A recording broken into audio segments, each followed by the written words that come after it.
Hey guys, so this is the Pixel 7 Pro final retail unit in just black color option, and yeah, it is a part of a tradition, Pixel phone leaking before the official event, so yeah, nothing shocking here. Those who want the latest, greatest and fastest, we're also working on our next generation Pixel 7 phone. So you guys can see the Pixel 7 Pro comes in this white slim package, got black Pixel 7 Pro rear image and logo on top.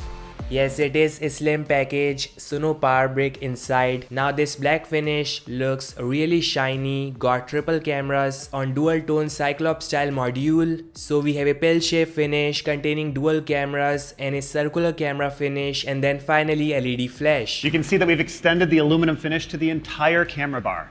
The housing and camera bar are made from a single piece of 100% recycled aluminum. The front got this white sticker with mentions of fingerprint scanner location, Type-C port, volume keys and SIM card tray. So this says 6.7-inch curved display with 1440p resolution and high refresh rate. Yes, similar to the Pixel 6 Pro, and that chin looks huge. That chin is surely thicker than the Samsung S22 and Apple iPhone 14 series. Both phones will ship with Android 13 and all the goodness that comes with their latest mobile. Inside the box can see Type-C to Type-C cable, and I guess some manuals are there too. Yes, I for sure would pick Pixel 7 Pro in sage green color. So are you getting the Pixel 7 or iPhone 14? Comment down your thoughts. This is all guys, thanks so much for watching and I'll meet you guys in the next one. Like, subscribe and peace out.